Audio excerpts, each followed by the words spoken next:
আমার প্রিয় বন্ধুগণ, কোরআনুল কারীমের 14 নম্বর সূরা, সূরার নাম হলো সূরা ইব্রাহিম। এই সূরার মধ্যে 52টা আয়াত আছে, এর মধ্যে 7টা রুকু আছে। এই সূরাটা রাসূল করিম সাল্লাল্লাহু আলাইহি ওয়াসাল্লামের মক্কি জীবনে অবতীর্ণ হয়েছে।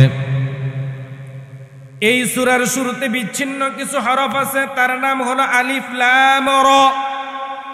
কোরআনুল কারীমের 114টা সূরার মধ্যে 29টা সূরা আছে যাদের যেই সমস্ত সূরার শুরুতে এই ধরনের হরফ আছে, আলিফ লাম রা, আলিফ লাম মিম আছে না নেই, ইয়াসিন, তাহা, এরকম ভাবে বিচ্ছিন্ন হরফ আছে 29টা সূরার শুরুতে।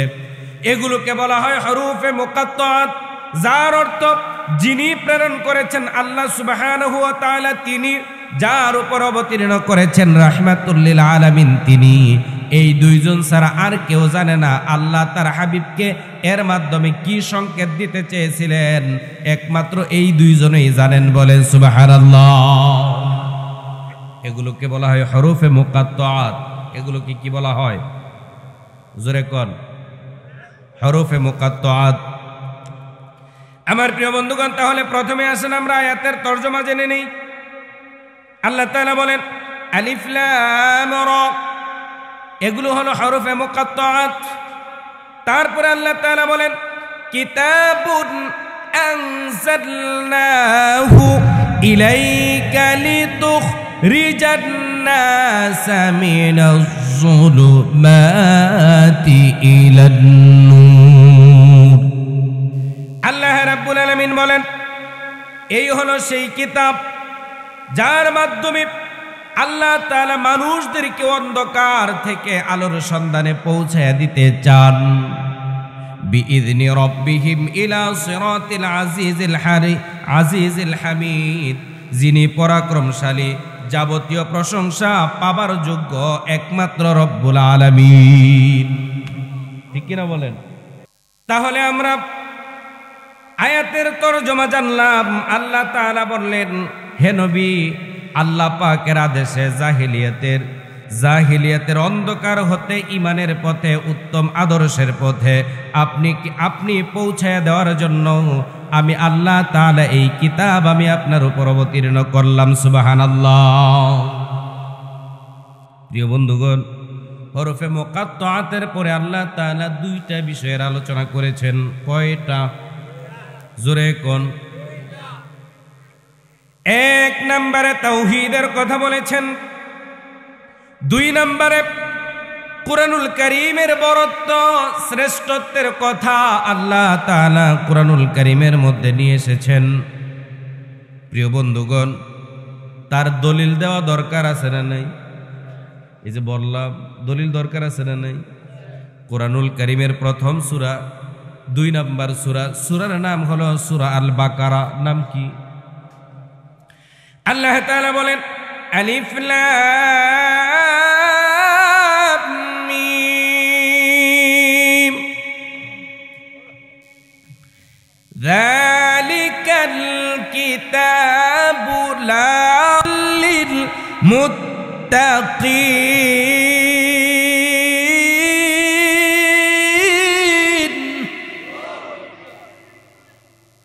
আল্লাহ রাব্বুল আলামিন বলেন আলিফ লাম মিম, এগুলো হলো হরফে মুকাত্তাআত। তারপরে আল্লাহ তাআলা বলে দিলেন যালিকাল কিতাব, এই হলো সেই কিতাব, এই হলো সেই কিতাব, লা রাইবা ফি, এর মধ্যে কোনো সন্দেহ নাই, কোনো সংশয় নাই, হুদাল্লিল মুত্তাকিন, মুত্তাকি পরহেজগারদের জন্য। বলেন না সুবহানাল্লাহ।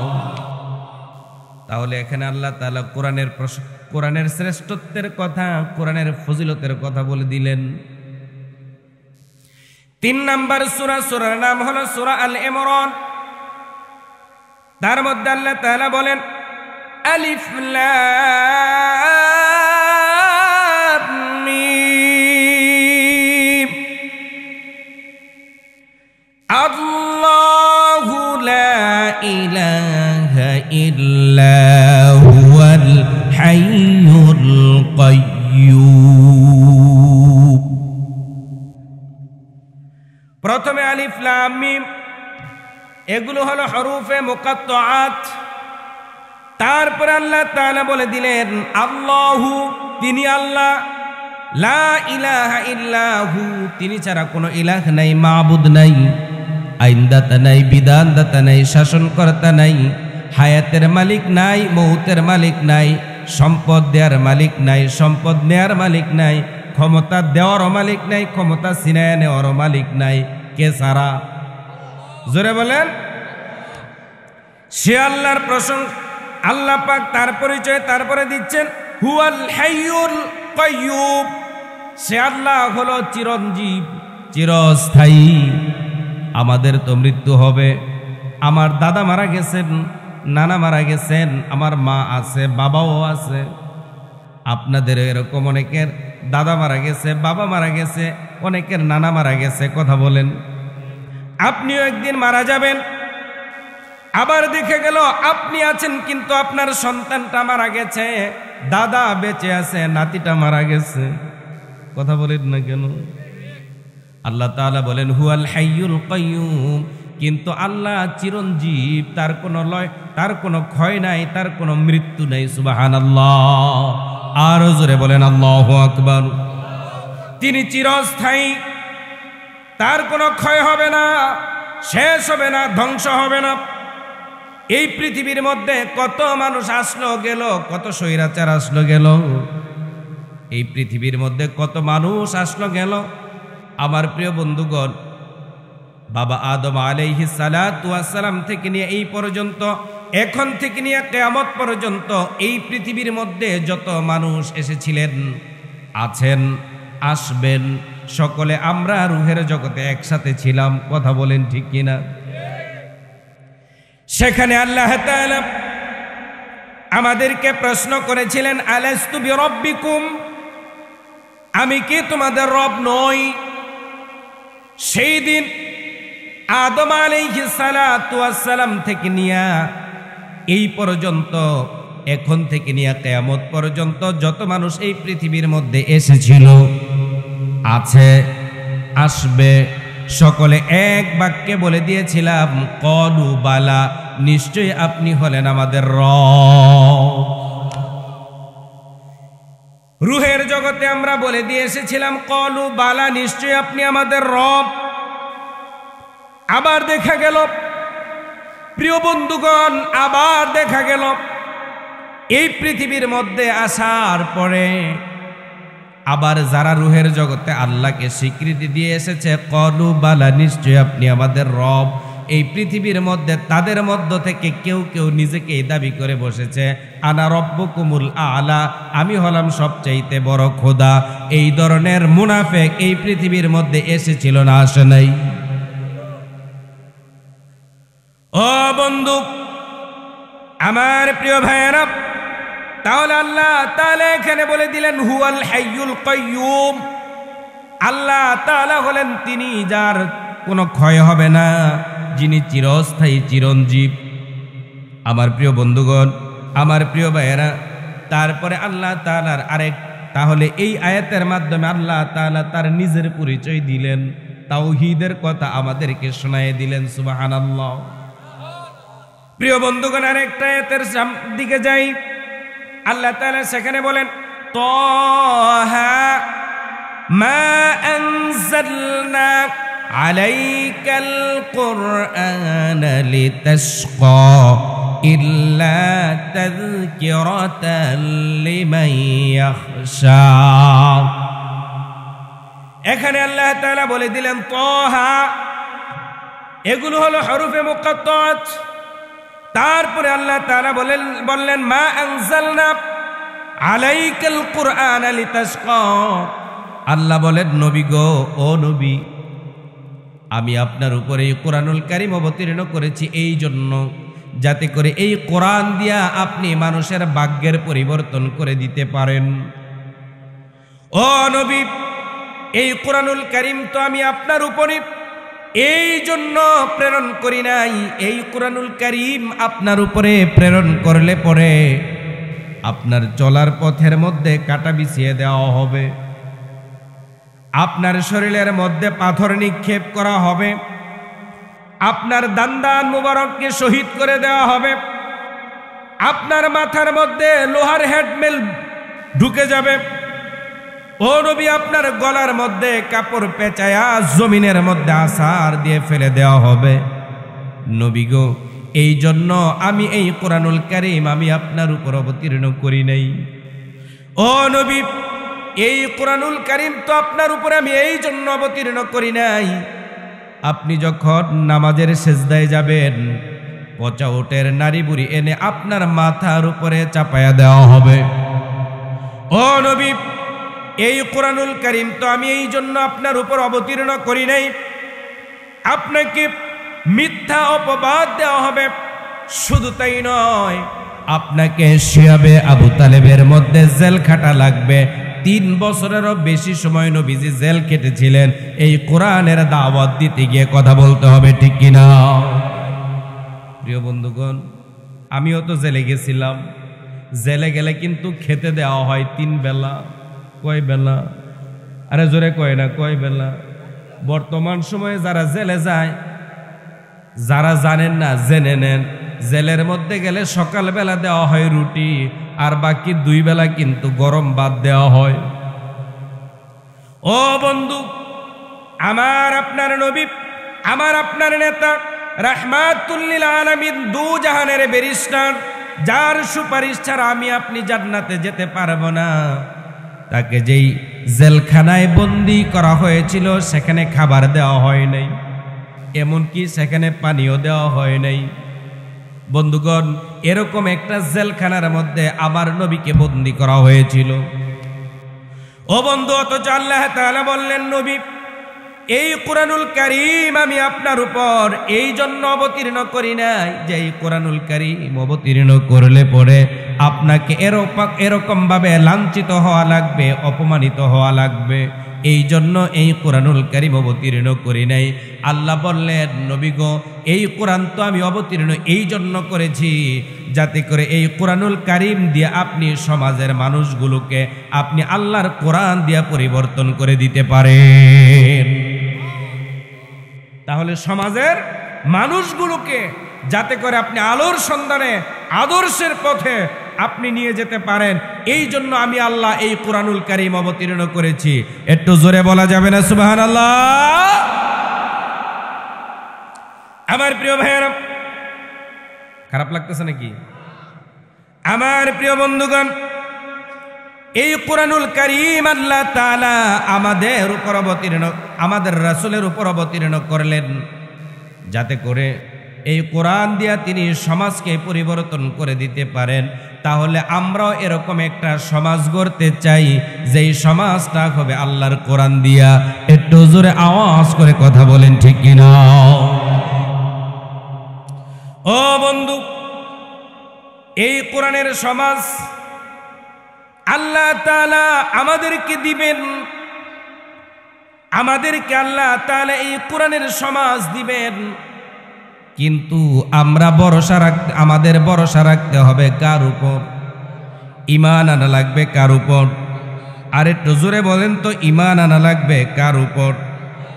আমার প্রিয় ভাইয়েরা, যদি আমি আপনি আল্লাহর উপর ঈমান আনি, তাহলে আল্লাহ তাআলা আমাদেরকে, আল্লাহ পাক রব্বুল আলামিন, তিনি আমাদেরকে আল্লাহর কোরআন দিয়া সমাজ পরিবর্তন করার জন্য আল্লাহ তাআলার সাহায্য এবং সহযোগিতা পাওয়া যাবে। একটু জোরে আওয়াজ করে কথা বলেন ঠিক কিনা? আল্লাহ তাআলা বলেন, ওয়া আলাল্লাহি ফালইয়াতাওয়াক্কালিল মুমিনুন। আল্লাহ তাআলা বলেন, ঈমান এনেছে যারা, আল্লাহর উপর ভরসা করে তারা। এখন আপনারা ভরসা করেন কার উপর? নৌকা, ধানের শীষ, দাড়িপাল্লা, নাঙ্গল, আওয়ামী লীগ, বিএনপি, জামাত, জাতীয় পার্টি, হেফাজত, খেলাফত, কথা কয় না, তার উপরে কি আমরা ভরসা করি? আমার প্রিয় বন্ধুগণ, ঈমান এনেছে যারা, ওয়া আলাল্লাহি ফালইয়াতাওয়াক্কালিল মুমিনুন, ঈমান এনেছে যারা, আল্লাহর উপর ভরসা করে তারা, আল্লাহ ছাড়া অন্য কারো নেতা নেত্রী মার্কা দল তাদের উপর কেউ ভরসা করতে পারে না। একটু জোরে আওয়াজ করে কথা বলেন ঠিক কিনা? ও বন্ধু, আল্লাহর উপর ঈমান এনেছে যারা, আল্লাহর উপর ভরসা করে তারা, আল্লাহর উপর যারা ভরসা করে তাদেরকে সাহায্য করবে কে? কথা বলেন। এই কথাটা আল্লাহর কোরআনে আছে না নাই? আল্লাহ তাআলা বলেন, ওয়া কানা হাক্কান আলাইনা নাসরুল মুমিনিন।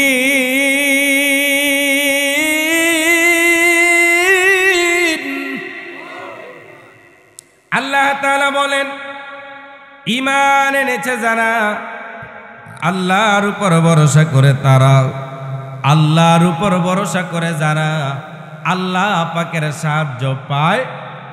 জোরে বলেন, সাহায্য পায় তারা। আল্লাহর সাহায্য যারা পায় তাদের কি কোনো ভয় আছে, চিন্তা আছে, টেনশন আছে? যারা জবান খুলে বলেন না, মনে হয় তাদের টেনশন আছে। জবান দিয়েছেন কে? জোরে বলেন কে? আল্লাহ পাকের দেয়া জবানটা ব্যবহার করে আল্লাহ পাকের নাম মুখে নিতে লজ্জা লাগে, শরম শরম লাগে। ও বন্ধু, যদি আপনার শরম লাগে, লজ্জা লাগে, কৃপণতা করেন, হতে পারে আল্লাহ তাআলাও লজ্জা করে, শরম পেয়ে, কৃপণতা করে আপনাকে জান্নাতের বাহিরে রাখবেন। এই জন্য কার নাম বেশি করে মুখে নিবেন?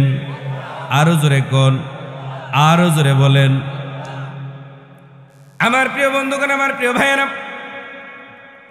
এই পৃথিবী থেকে আমি আপনি যখন মরে যাব, আমি আপনি যখন এই পৃথিবী থেকে চলে যাব, খারাপ লাগতেছে নাকি? আমার প্রিয় ভাইয়েরা, এই পৃথিবী থেকে আমি আপনি যখন চলে যাব, তখন আমাদেরকে আরেকটা জায়গার মধ্যে রাখা হবে। কোথায়? একটু জোরে বলেন তো, কোথায়? ও বন্ধু, সেদিকে যাব পরে, যদি সময় পাই। কথার নাম লতা, বলতে চাই একটা, চলে আসে আরেকটা। কথা কি বোঝা যায়? ও বন্ধু, তাহলে আল্লাহ যাদেরকে সাহায্য করেন তাদের কি কোনো ভয় আছে? কোরআনুল কারীমে আল্লাহ বলেন, ওয়ালা তাহিনু ওয়ালা তাহজানু ولا تهنوا ولا تحزنوا وأنتم الأعلون إن كنتم مؤمنين।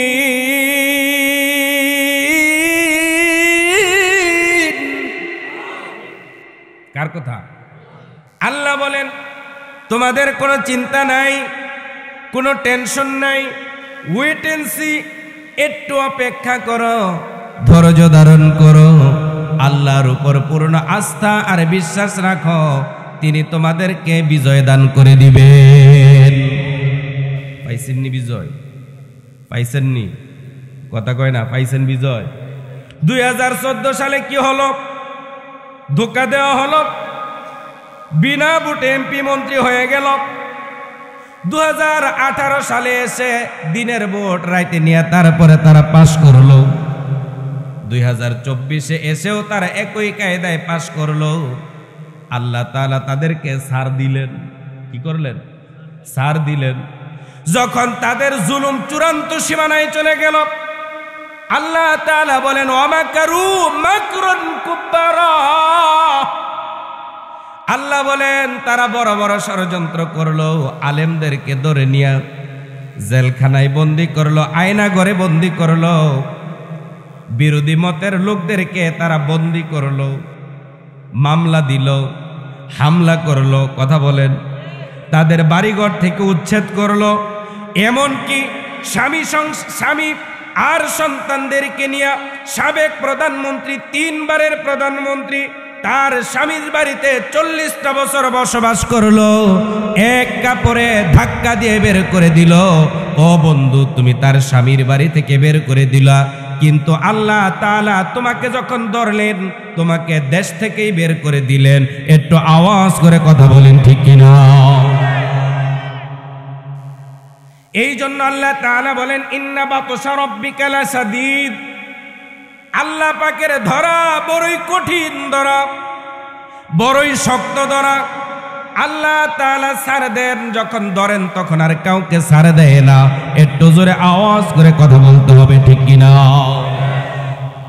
প্রিয় বন্ধুগণ, আমার প্রিয় ভাইয়েরা, আল্লাহ তাআলা বলেন ওয়া মাকারু ওয়া মাকারাল্লাহ আল্লাহু খায়রুল মাকিরিন। আল্লাহ তাআলা বলে দিলেন তারা চক্রান্ত করে, তারা গভীর চক্রান্ত করে। কয়েকজন আলেমদেরকে একসাথে দেখলে কোরআন তেলাওয়াত করে, কোরআনের শিক্ষা দেয়, তারা নাকি জঙ্গি বৈঠক করে, গোপন বৈঠক করে, এই জন্য তাদেরকে ধরে নিয়ে যায়। কথা কন নাকি? ইসলামী সাহিত্য পড়ে, এই জন্য তাদেরকে ধরে নিয়ে যায়। ইউনিভার্সিটিতে পড়ে, টাকনুর উপরে তার প্যান্ট, ছোট ছোট দাড়ি রাখলো কেন? আর নামাজের রিপোর্ট কেন? সে কত ওয়াক্ত নামাজ পড়ে, মাসে 150 ওয়াক্তের মধ্যে কত ওয়াক্ত নামাজ জামাতে পড়লো তার রিপোর্ট রাখে। আর সাথী ভাইদেরকেও নামাজের কথা বলে। এই জন্য ক্রিকেটের স্টেম দিয়া পিটায়া পিটায়া আবরারকে হত্যা করলো। কথা বলেন ঠিক কিনা? আমার প্রিয় বন্ধুগণ, আমার প্রিয় ভাইয়েরা, তার এরকম ভাবে ওয়া মাকারু ওয়া মাকারাল্লাহ, তারা চক্রান্ত করলো, তারা বিরোধী মত বিরোধী পথ সব বন্ধ করে দিল। আল্লাহ তাআলা কৌশল নির্ধারণ করলেন। আল্লাহ তাআলা যখন কৌশল নির্ধারণ করলেন বন্ধু, 1 ঘন্টা নয়, মাত্র 45 মিনিট সময় পেয়েছে গাট্টি নিয়ে তারপরে পালানোর। একটু জোরে আওয়াজ করে কথা বলেন ঠিক কিনা? ও বন্ধু, এই জন্যই তো আল্লাহ তাআলা বলেন ফামান তাবিআ হুদায়া ফালা খাউফুন আলাইহিম ওয়ালা হুম ইয়াহজানুন। তোমরা যারা আল্লাহর উপর ভরসা করবে, আল্লাহর সাহায্য তোমরা পাবে, তোমাদের কোনো ভয় নাই, চিন্তা নাই, টেনশন নাই। একটু অপেক্ষা করো, ধৈর্য ধারণ করো, আল্লাহর উপর ভরসা রাখো। চূড়ান্ত বিজয় আল্লাহর হাতে, তিনি তোমাদেরকে বিজয় দান করবেন। একটু জোরে আওয়াজ করে আবারও বলেন সুবহানাল্লাহ। বিজয় হয়েছে কার? ইসলামপন্থীদের। জোরে বলেন বিজয় হয়েছে কার? আরো জোরে বলেন। আমার প্রিয় বন্ধুগণ, এই জন্যই তো আল্লাহ বলেন ওয়াতুইজ্জু মান তাশা ওয়াতুযিল্লু মান তাশা বিয়াদিকাল খায়র।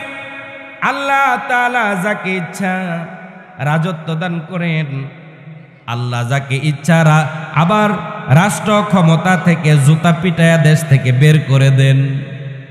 আল্লাহ যাকে ইচ্ছা সম্মানিত করেন, আল্লাহ যাকে ইচ্ছা তাকে আবার অসম্মান করেন। ও বন্ধু, যাকে এক কাপড়ে ঘর থেকে ধাক্কা দিয়ে বের করে দিল, সেই সেনাকুঞ্জে আবার যখন সাবেক প্রধানমন্ত্রী কয়েকদিন আগে তিনি তাদের আমন্ত্রণে দাওয়াত পেয়ে তারপরে কিন্তু ক্যান্টনমেন্টে গেল। ঠিক কিনা বলেন? তাহলে সম্মান দেওয়ার মালিক কে? আরো জোরে বলেন সম্মান দেওয়ার মালিক কে? এই যে সামনে বিজয় দিবস, বিজয় দিবসের দাওয়াতও তিনি পেয়েছেন বঙ্গভবনে যাওয়ার জন্য। মারহাবা কয় না? আরো জোরে বলেন মারহাবা। আমার প্রিয় বন্ধুগণ, আর যাদেরকে নিষিদ্ধ করেছিল, আমার প্রিয় বন্ধুগণ, সোনার বাংলাকে আয়নাঘর তৈরি করে যারা শ্মশান বাংলা বানাতে চেয়েছিল বন্ধু, তারা এখন কোথায়? কই তারা? আছে? জোরে বলেন আছে? থাকলেও পালিয়ে। কথা বলেন ঠিক কিনা? ও বন্ধু, শহীদ আল্লামা দেলোয়ার হোসেন সাইদি সাহেব বলেছিলেন, তোমরা যারা আমাদেরকে মৌলবাদ বলো, মৌলবাদ মানে মূলবাদ, মৌলবাদ মানে মূলবাদ। আর মূল হলো নিচে না উপরে? মূল কোথায়? মানে গাছের গোড়া কোথায়, শিকড় কোথায়? গাছের শিকড় কোথায়? নিচে। তাহলে তোমরা যারা আমাদেরকে মৌলবাদ বলো, আমরা আছি মূলে, আমরা আছি শিকড়ে। আর দেশের 12 কোটি মুসলমান, তিনি 12 বছর আগে কথাটা বলে, তিনি 14 বছর আগে কথাটা বলেছিলেন, আমরা 12 কোটি মানুষ, 12 কোটি তৌহিদি জনতা গোড়ায় বসে যখন ধাক্কা দিব, তোমরা মামুর বাড়ি দিল্লি গিয়া পড়বা, পড়ছে কোথায়? জোরে কোন, আরো জোরে। শহীদ আল্লামা দেলোয়ার হোসেন সাইদি সাহেব তিনি এক কথাও বলেছিলেন, এমন একটা সময় আসবে পালানোর জন্য ইঁদুরের গর্তও খুঁজে পাবে না। পেয়েছে? জোরে বলেন পাইছে? আরো জোরে কোন। আমার প্রিয় বন্ধুগণ, শহীদ আল্লামা দেলোয়ার হোসেন সাইদি সাহেব এরকম করে তিনি যতগুলো কথা বলেছেন, আমি দেখতে পাচ্ছি তার প্রত্যেকটা কথা অক্ষরে অক্ষরে ফলতে যাচ্ছে। কিন্তু একটা বিষয় এখনো বাকি আছে, আমার সাথে মনে হয় আপনারা একমত হবেন। সেটা হলো শহীদ আল্লামা দেলোয়ার হোসেন সাইদি সাহেব তিনি বলেছিলেন, অপেক্ষা করো, ধৈর্য ধরো, একটা সময় এরকম আসবে তোমরা মামলা খাও, জেলে যাও, জরিমানা দাও, ফাঁসির মঞ্চে যাও, তারপরেও দেখবে একটা সময়ে বাংলার জমিনে এই কোরআনের পতাকা পথ করে উড়তেই থাকবে। কথা বলেন ঠিক কিনা? মনে হয় সেই সময়টা চলে এসেছে। কথা বলেন না কেন? সেই সময়টা মনে হয় বেশি বাকি নাই। বন্ধুগণ, কথাটা যদি একটু পিছন থেকে বলি তাহলে বুঝতে সুবিধা হবে। রাহমাতুল লিল আলামিন এই পৃথিবীর মধ্যে আসলেন, আমার প্রিয় নবীজি এই পৃথিবীর মধ্যে আসলেন 6 মাস পূর্বে বাবাকে হারালেন, 6 বছর বয়সে মাকে হারালেন, 8 বছর বয়সে দাদাকে হারালেন, 8 বছর বয়সে রাহমাতুল লিল আলামিনকে তুলে নিলেন আপন চাচা আবু তালিব। একটু জোরে কথা বলেন ঠিক কিনা? 17 বছর বয়সে রাহমাতুল লিল আলামিন তিনি একটা সংগঠন করেছিলেন, সংগঠনের নাম হলো হিলফুল ফুজুল। নাম কি? আরো জোরে। এই হিলফুল ফুজুলের ব্যানারে নিজের ফর্মুলায় রাহমাতুল লিল আলামিন 17 বছর থেকে নিয়ে 40 বছর পর্যন্ত সুদীর্ঘ 23টা বছর আইয়ামে জাহেলিয়াতের এই লোকগুলোকে আদর্শের পথে, কল্যাণের পথে, মুক্তির পথে তাদেরকে নেয়ার চেষ্টা করেছেন, পারেন নাই। বন্ধুগণ, কিন্তু নবীজির কেউ বিরোধিতা করলো না, বরঞ্চ প্রত্যেকেই তারা বলল আমাদের আস-সাদিক আল আমিন। কথা বলেন না কেন? আবু জাহেলকে তারা নেতা মানত, কিন্তু বিশ্বাস করতো না। তারা জানে আবু জাহেল হলো বড় স্বৈরাচার। আবু জাহেল কি? জোরে কোন। এই জন্য তাকে বিশ্বাস করতো না। কাফের, বেঈমান, মুনাফিক তাদের যত টাকা ছিল, ধন সম্পদ, এরকম ভাবে স্বর্ণ মুদ্রা সব রাহমাতুল লিল আলামিনের বাড়ি নিয়ে তারা আমানত রাখে, জমা রাখে, আর আবু জাহেলকে তারা নেতা মানে। কথা কি ঠিক না বেঠিক? আরো জোরে কোন। ও বন্ধু, আমার প্রিয় বন্ধুগণ, কথাটা আর একটু ভালো করে বুঝেন। 23 বছর রাহমাতুল লিল আলামিন কাজ করলেন নিজের ফর্মুলায়, হিলফুল ফুজুলের ব্যানারে। পরিবর্তন হয় নাই, বিরোধিতাও নাই। এখন আপনারা বলেন, রাহমাতুল লিল আলামিনের চাইতে ভালো মানুষ এই পৃথিবীর মধ্যে কি কখনো এসেছে? এখন আছে, আগামীতে আসবে। তাহলে তিনি নিজের ফর্মুলায়, নিজের দলের ব্যানারে মানুষদেরকে কল্যাণের পথে, মুক্তির পথে, আদর্শের পথে নেয়ার চেষ্টা করলেন, কিন্তু লোক তো গেলই না, বিরোধিতাও করলো না। কথা কি বোঝা গেল? নবীজি আবার চিন্তা করেন, আহারে কারো মাথায় হাত দিলাম, কারো পিঠে হাত দিলাম, কারো পায়ে হাত দিলাম, এত সুন্দর করে বুঝালাম, এত সময় দিলাম, কিন্তু লোকগুলো কেন পরিবর্তন হয় না? কারণটা কি? কেন পরিবর্তন হয় না? কি কারণ? নবীজি এই চিন্তা করতে লাগলেন। আর তিনি চিন্তা করতে লাগলেন আমার দাওয়াতি কৌশলের মধ্যে কোনো ত্রুটি আছে কিনা, কৌশল পরিবর্তন করা লাগবে কিনা। নবীজি এই চিন্তা করতে লাগলেন। যখন তিনি এই চিন্তা করতে করতে গাড়ে হারায় চলে গেলেন। ও বন্ধু, তাহলে শোনেন, নবীজি চিন্তা করতে করতে চলে গেলেন গাড়ে হারায়। একান্ত নীরবে তিনি চিন্তা করছেন কি করে এই মানুষগুলোকে পরিবর্তন করা যায়, তার জন্য কৌশল নির্ধারণ করা যায় কিভাবে। নবীজি যখন চিন্তা করতে লাগলেন, তখনই আল্লাহ তাআলা তার হাবিবের কাছে প্রথমবারের মতো কোরআনুল কারীমের সূরা আলাকের 5টা আয়াত দিয়া পাঠাই দিলেন। জিবরাইল আমিন এসে নবীজিকে বললেন, ইকরা বিসমি রাব্বিকাল্লাযী খালাক খালাকাল ইনসানা মিন আলাক ইকরা ওয়া রাব্বুকাল আকরাম আল্লাযী আল্লামা বিল কলম আল্লামাল ইনসানা মা লাম ইয়ালাম। আল্লাহ তার নবীজিকে বললেন, নবী গো, আপনি পড়েন আপনার প্রভুর নামে। তার মানে হলো, আমার প্রিয় বন্ধুগণ, নবীজি এতদিন কাজ করছেন নিজের ফর্মুলায় আর হিলফুল ফুজুলের ব্যানারে। এইমাত্র নবীজির উপর আল্লাহর বাণী কুরআনুল কারীম অবতীর্ণ হয়ে গেল। এখন নবী হলেন, রিসালাতের দায়িত্ব নবী পেয়ে গেলেন। সুবহানাল্লাহ। এখন নবীজির পিছনে রিসালাতের ব্যানার, আর নবীজি এবার কাজ করছেন আল্লাহর ফর্মুলায়। কথা কি বোঝা গেল? নবী কার ফর্মুলায় কাজ করে? আল্লাহর ফর্মুলায় কাজ করে। নবী কাজ করে এবার আল্লাহর ফর্মুলায়। এতদিন কাজ করছে নিজের ফর্মুলায়, এতদিন করছে নিজের গড়া দল হিলফুল ফুজুল সংগঠনের ব্যানারে। এখন নবীজি কাজ করে নবুয়তের ব্যানারে। কথা কি বুঝা গেল? মক্কায় 10 বছর কাজ করতে গিয়া মক্কায় নবীজি 13 বছর কাজ করতে গিয়া বাধার সম্মুখীন হয়েছেন না হয় নাই? কথা বলেন, হয়েছে না হয় নাই? ও বন্ধু, নবীজি যখন মক্কায় মুআজ্জমায় কাজ করতেছিলেন, নবীজিকে বাধা দেওয়ার চেষ্টা করেছেন, কিন্তু চাচা আবু তালিবের সামনে যখন এসে দাঁড়ায়, তখন কাফেররা লেজ গুটে পালায়। সুবহানাল্লাহ কন্যা। আর যখন বিবি খাদিজা রাদিয়াল্লাহু তাআলা আনহা তার সম্পদ তাকে দিয়া দিলেন, নবী গো, হযরতে খাদিজা রাদিয়াল্লাহু তাআলা আনহা তৎকালীন আরবের সবচাইতে মহিলাদের মধ্যে তিনি সবচাইতে ধনী ব্যক্তি ছিলেন, আর 7 নাম্বার শিল্পপতি ছিলেন। কত নাম্বার? 7 নাম্বার শিল্পপতি ছিলেন। সমস্ত ধনরাশি রাহমাতুল্লিল আলামিনের পায়ের উপরে এনে ছেড়ে দিলেন। বললেন, নবী গো, এই কোরআনুল কারীমের সমাজ বিনির্মাণের জন্য যত লাগে খরচ করেন। আর চাচা আবু তালেব তাকে শেল্টার দিচ্ছে। আমার প্রিয় ভাইয়েরা,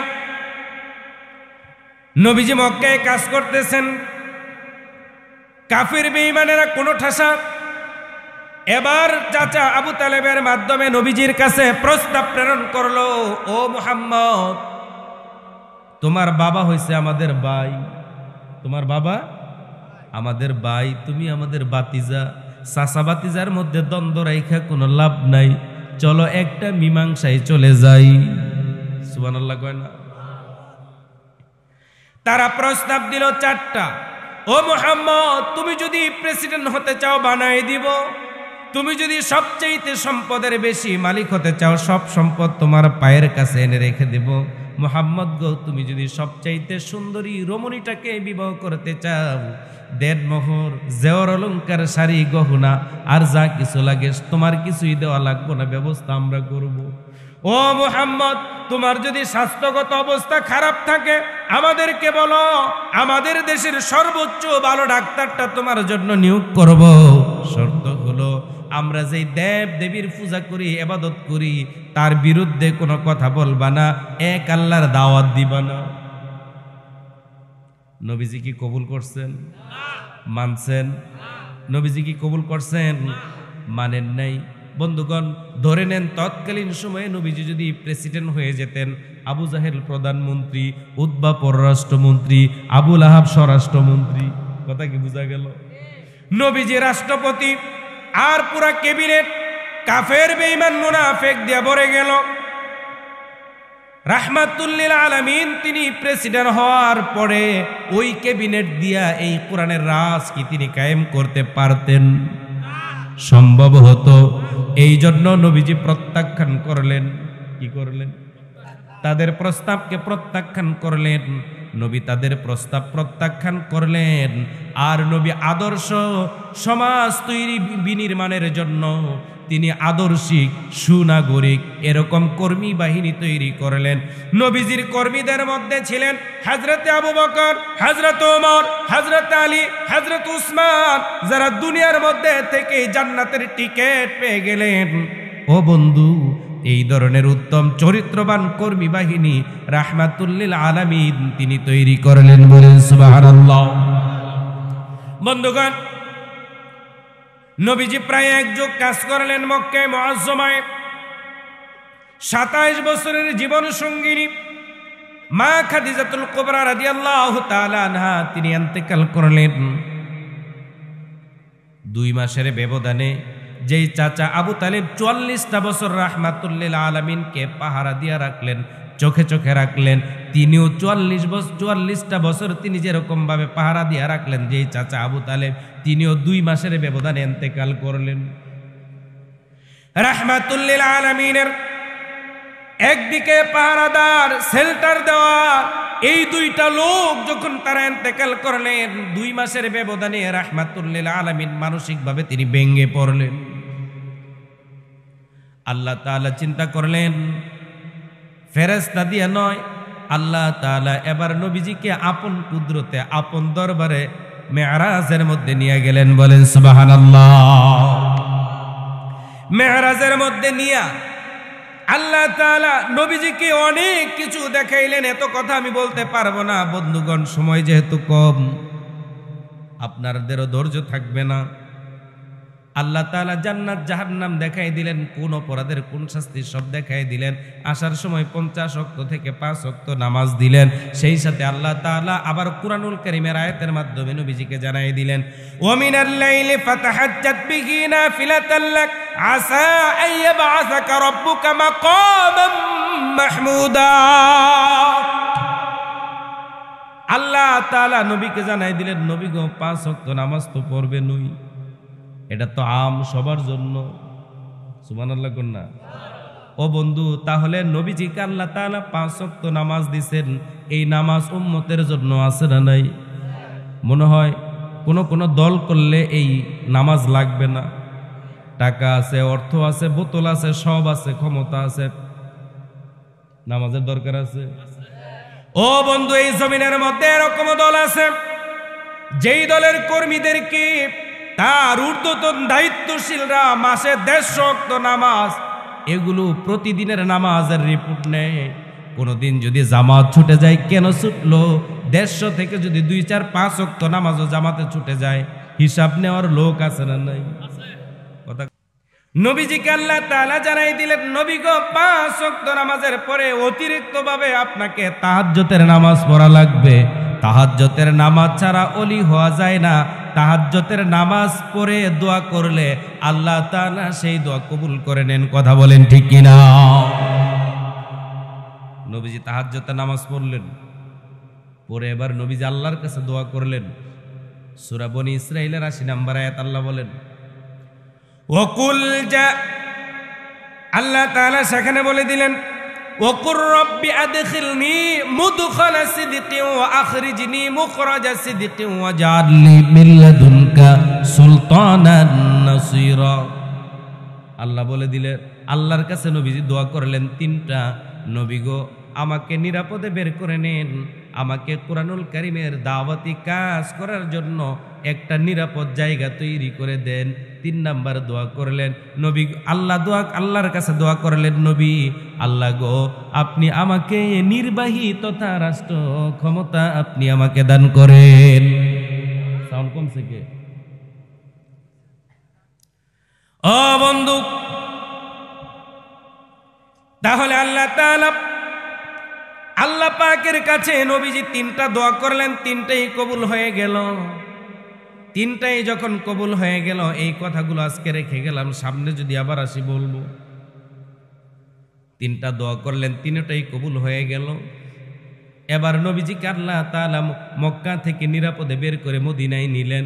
মদিনায় নিয়ে কুরআনুল কারীমের দাওয়াতি কাজ করার জন্য সুন্দর একটা পরিবেশ তৈরি করে দিলেন। কয় বছর পরে? নবুয়তের কয় বছর পরে? আরে কয় না রে বাবারে, কয় বছর? নবুয়তের কয় বছর পরে? আল্লাহ তাআলা আপনাদেরকেও 15 বছর পরে কোরআনুল কারীমের দাওয়াতি কাজ, দাওয়াতি মিশন মানুষের ঘরে ঘরে জনে জনে পৌঁছে দেওয়ার জন্য আল্লাহ তাআলা একটা এরকম পরিবেশ তৈরি করে দিয়েছে না দেয় নাই? মিলাইলন। নবীজি মদিনায় কাজ করছেন 10 বছর। কয় বছর? মক্কায় করছেন 13 বছর। 13 বছরে মাত্র 100 লোক ঈমান আনছে, তার চাইতে বেশি না। 100 বা 150। ও বন্ধু, মক্কায় মুআজ্জমায় মক্কা থেকে হিজরত করে মদিনায় গেলেন। কুরআনুল কারীমের দাওয়াত তিনি নির্বিঘ্নে নিশ্চিন্ত মনে যখন দেওয়া শুরু করে দিলেন, মদিনার যুবকেরা দলে দলে, তরুণেরা দলে দলে পানির স্রোতের মতো নবীজির কাছে আসলেন। তার হাতে হাত রেখে বাইয়াত গ্রহণ করলেন। কুরআনুল কারীমের সুশীতল ছায়ার নিচে তারা আশ্রয় লাভ করলেন। এই জন্য বর্তমান সময়েও যারা এই কোরআনের রাজনীতি করে, আল্লাহর কোরআন দিয়া যারা ব্যক্তি, পরিবার, সমাজ, রাষ্ট্র, রাজনীতি, অর্থনীতি, আইন আদালত, কোর্ট কাচারি, ব্যবসা বাণিজ্য, চাকরি বাকরি সব যারা আল্লাহর কোরআন দিয়া সাজাতে চায়, ও তরুণেরা, ও যুবকেরা, ও বুড়া বাবাজিরা, এখনো সময় আছে। আপনি কোরআনের দাওয়াত গ্রহণ করেন, কোরআনী আন্দোলন আপনিও করেন, তাহলে আপনিও আল্লাহর রাসূলের সুপারিশ নিয়ে পরে আল্লাহর জান্নাতে যেতে পারবেন। একটু জোরে আওয়াজ করে কথা বলেন, ঠিক কিনা? বন্ধুগণ, নবীজি মদিনায় কাজ করলেন 10 বছর। কয় বছর? মদিনা থেকে আবার তিনি মক্কায় গেলেন। মক্কা বিজয়। রক্তপাত হয়েছে। নবীজি, আমার প্রিয় বন্ধুগণ, মক্কা বিজয় হলো পারস্য বিজয়, আরব ভূখণ্ড পুরাটাই বিজয়।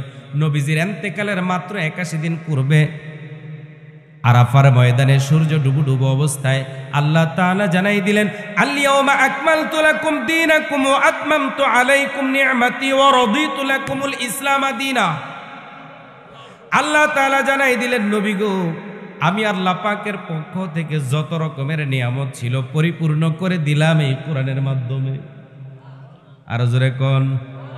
আর দল হিসাবে আমি আল্লাহ তাআলা একটা দলকে আমি আল্লাহ তাআলা নিবন্ধন দিলাম, আর সেই দলের নাম হলো ইসলাম। তাহলে বোঝা গেল জমিনের মধ্যে অসংখ্য অগণিত দল আছে, এগুলো আল্লাহর কাছে নিবন্ধন পায় না। আল্লাহর কাছে নিবন্ধন পাবে তারা ইসলামী আন্দোলন, কোরআনী আন্দোলন করে যারা। একটু জোরে বলেন কথা ঠিক কিনা আপনারা? ও বন্ধুগণ, আমার প্রিয় ভাইয়েরা, নবীজি এবার বিদায়ী হজের ভাষণ দিবেন। বিদায়ী হজের ভাষণ দিতে গিয়ে নবীজি বললেন, তারাকতু ফীকুম আমরাইন লান তাদিল্লু আলা মা তামাসসাকতুম বিহিমা কিতাবাল্লাহি ওয়া সুন্নাতু রাসূলিল্লাহ। আল্লাহ পাকের হাবিব তিনি বলে দিলেন, আল্লাহ পাকের হাবিব বলে দিলেন, ও উম্মতেরা, ও সাহাবীরা, তোমরা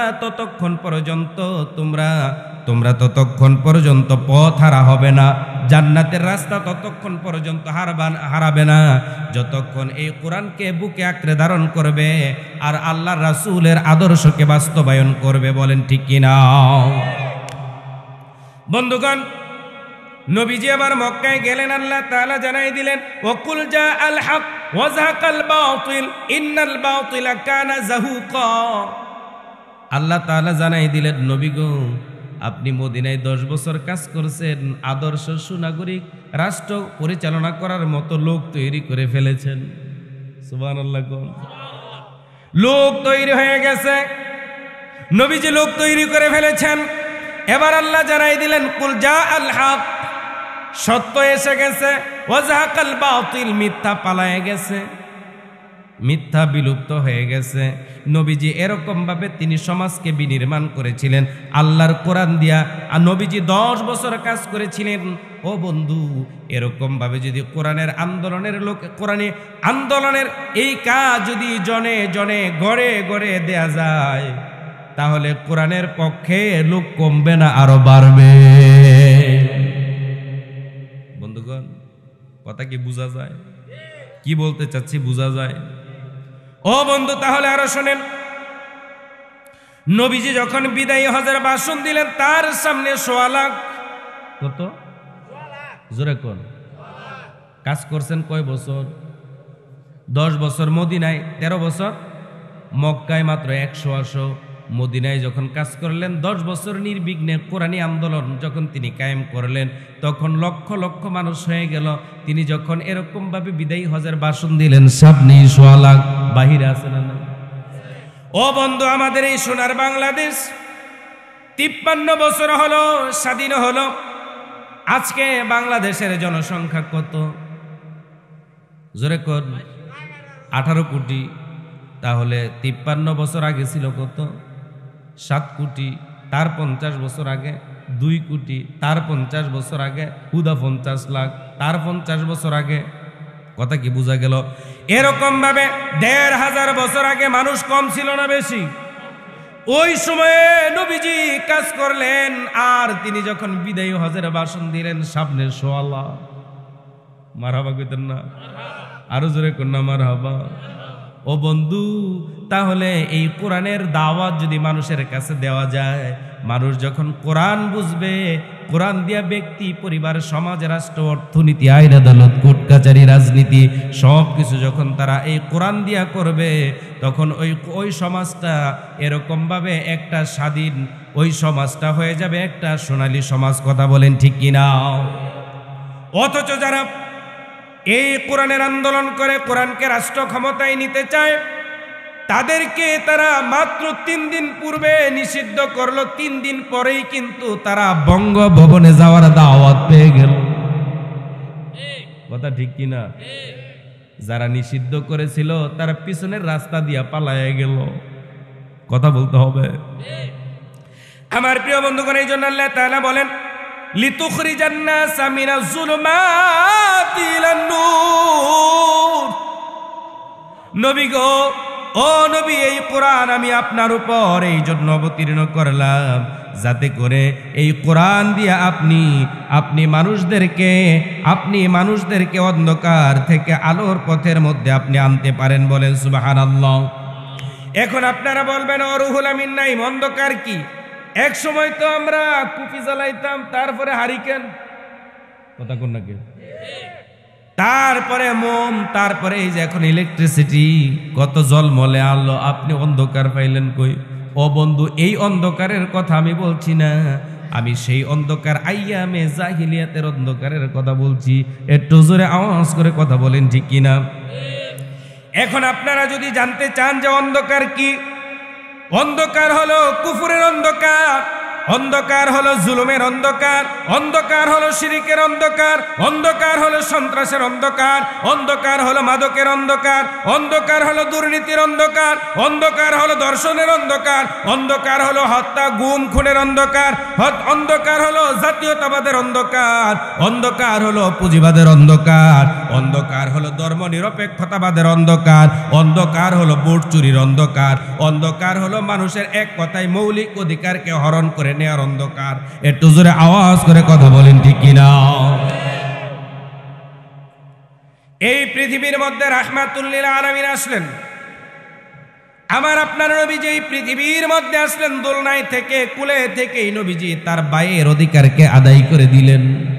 সুবহানাল্লাহ কইতেন না? আর একটু জোরে বলেন না সুবহানাল্লাহ।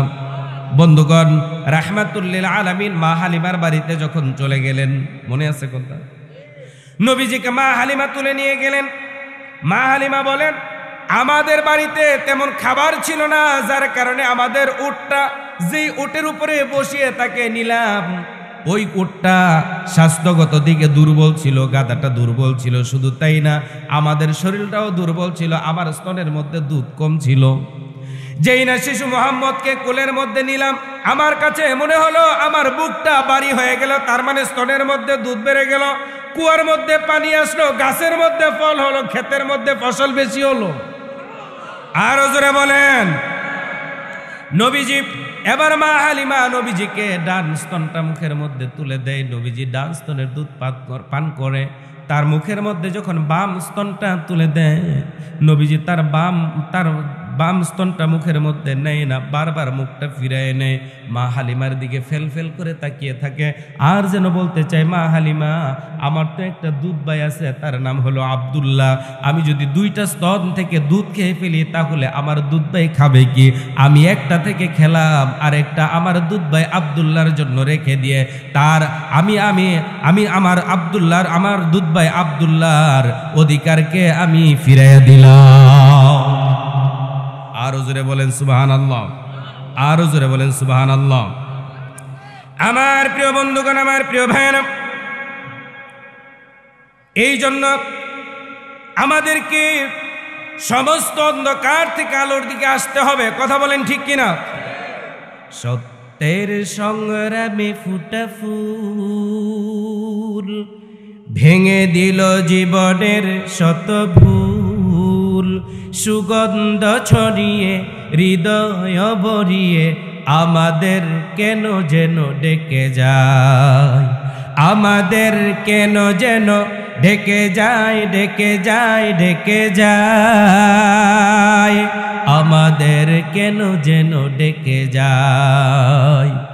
সেই ডাক সুমহান আল্লাহ,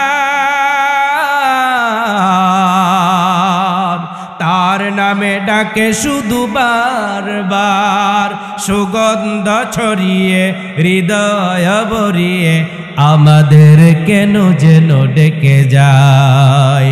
সত্যের সংগ্রামে ফুটা ফুল ভেঙে দিল জীবনের শত ভুল, সুগন্ধ ছড়িয়ে হৃদয় ভরিয়ে আমাদের কেন যেন ডেকে যায়।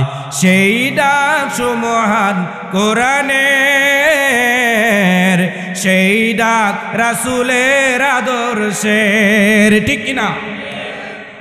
আমার প্রিয় বন্ধুগণ, আমার প্রিয় ভাইয়েরা, এই পৃথিবীর মধ্যে অনেক ধর্ম আছে, ওই ধর্মাবলম্বীদের অনেক কিতাব আছে, বই আছে, এরকম ভাবে তাদের মার্ক আছে, বখি আছে, ত্রিপিটক আছে, জিন্দা বিস্তা আছে, এরকম ভাবে নিউ টেস্টামেন্ট, ওল্ড টেস্টামেন্ট, অন্যান্য ধর্মাবলম্বীদের যত রকমের কিতাব আছে, ও বন্ধু, এগুলো তারা নিজেরা বানাইছে।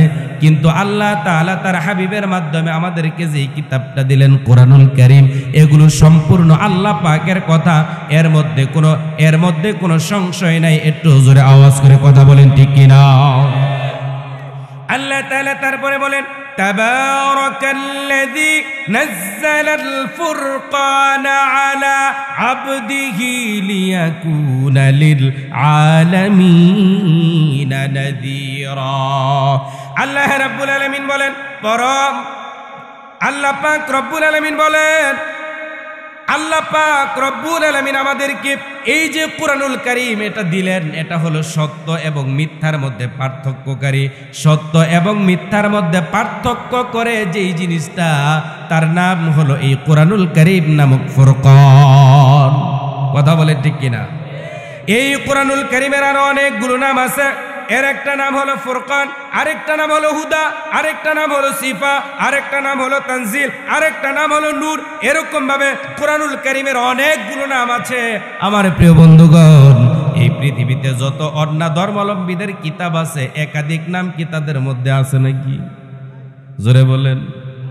ও বন্ধু, আল্লাহ পাক রব্বুল আলামিন এই জন্যই তো আমাদের নবীকে এই পৃথিবীর মধ্যে প্রেরণ করলেন, যাতে করে কোরআন দিয়ে মানুষদেরকে আলোর পথে, আদর্শের পথে, কল্যাণের পথে পৌঁছে দিতে পারেন।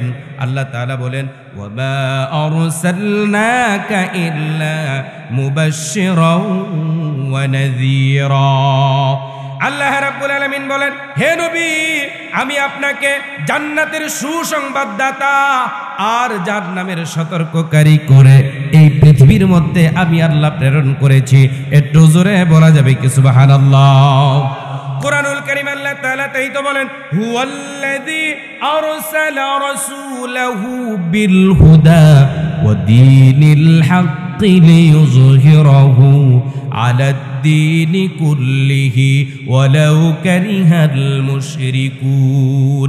আল্লাহ রাব্বুল আলামিন বলেন, হুয়াল্লাযী আরসালা রাসূলাহু, হে নবী, আমি আপনাকে এই কোরআন দিয়ে এই পৃথিবীর মধ্যে এই জন্য প্রেরণ করলাম, মানুষের তৈরি করা যত মতাদর্শ আছে সমস্ত মতাদর্শের উপরে আপনি আল্লাহর কোরআনকে বিজয়ী করে দিবেন। তাতে কাফের, বেঈমান, মুনাফিক তাদের মনের মধ্যে যত জ্বালা যন্ত্রণা লাগুক না কেন, আপনার কাজ হলো এই কোরআনকে আপনি রাষ্ট্রীয় ক্ষমতার মধ্যে প্রতিষ্ঠিত করে ছাড়বেন। একটু জোরে আওয়াজ করে কথা বলেন ঠিক কিনা?